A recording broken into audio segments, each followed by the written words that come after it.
ઘણા બધા લોકો ઘીને પોતાના સૌંદર્ય પ્રસાધન તરીકે ઉપયોગમાં લે છે, પરંતુ શું તમે ચહેરા ઉપર આ ઘી લગાવી રહ્યા છો એ યોગ્ય છે કે કેમ? નમસ્કાર દર્શક મિત્રો, ખબર છે .com પરથી હું દ્રષ્ટિ આપ સૌનું સ્વાગત કરું છું. દર્શક મિત્રો, ઘણા બધા લોકો પોતાની ચહેરાની સુંદરતા માટે ઘણા બધા પ્રયોગો પણ કરે છે.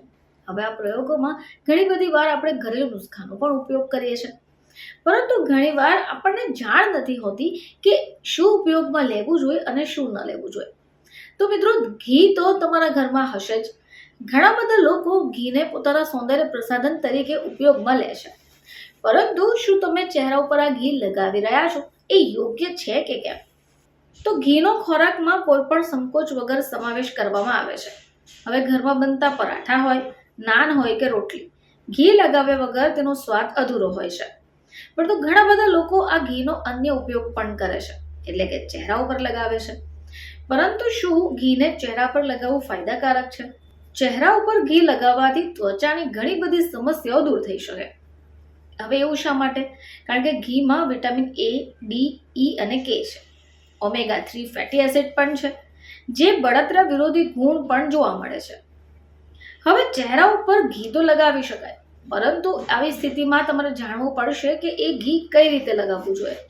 તો ચહેરા ઉપર ઘી લગાવવાથી ત્વચા તો મોઇશ્ચરાઇઝ થાય છે, શુષ્ક ત્વચાની સમસ્યા પણ દૂર થાય છે. હવે આ ત્વચાને વૃદ્ધત્વ વિરોધી ગુણધર્મો પ્રદાન કરે છે. જો તમને ચહેરા ઉપર ઘી લગાવવું હોય તો એના માટે તમારે હથેળી ઉપર ઘીના 2 ટીપા નાખીને ચહેરા ઉપર ઘસવાનું છે.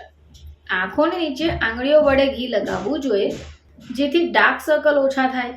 જો તમારી ત્વચા વધારે પડતી શુષ્ક હોય તો આખી રાત તમે ચહેરા ઉપર ઘી લગાવી શકો. અને જો ત્વચા નોર્મલ હોય અથવા ઓઇલી હોય તો ચહેરા ઉપર 10 થી 15 મિનિટ સુધી તમારે ઘીને રાખવાનું છે અને પછી ધોઈ કાઢવાનું છે. તમારી ત્વચા ઉપર ઘી લગાવવાની સાથે એનો ઉપયોગ તમે ફેસ પેક માટે પણ કરી શકો, જેમાં 2 ચમચી ચણાના લોટમાં 1 ચમચી ઘી ઉમેરી થોડા ટીપા દૂધના મિક્સ કરી દેવાના છે.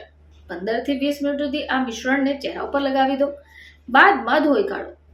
તમને જોશો કે ત્વચા પર દેખાતા ડાર્ક સ્પોટ્સ ઓછા થઈ જશે અને ત્વચા પણ ચમકદાર રહેશે. હવે આ સિવાય એક અન્ય રીતે પણ તમે એનો ઉપયોગ કરી શકો, જેમ કે એક થાળી લઈને એમાં દેશી ઘીને નાખો.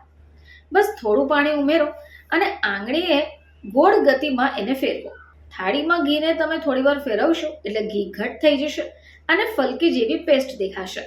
બસ આ પેસ્ટને તમે ચહેરા ઉપર લગાવી શકો છો, જેનાથી ત્વચા પણ કોમળ બને અને સુંદર પણ દેખાય છે.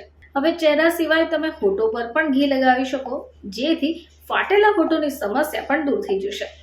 મિત્રો, ઘીની મદદથી તમે ત્વચાની સુંદરતા પાછી લાવી શકો છો. ફરીથી તમારી સમક્ષ હાજર થઈશું. ત્યાં સુધી જોતા રહેજો ખબર છે .com.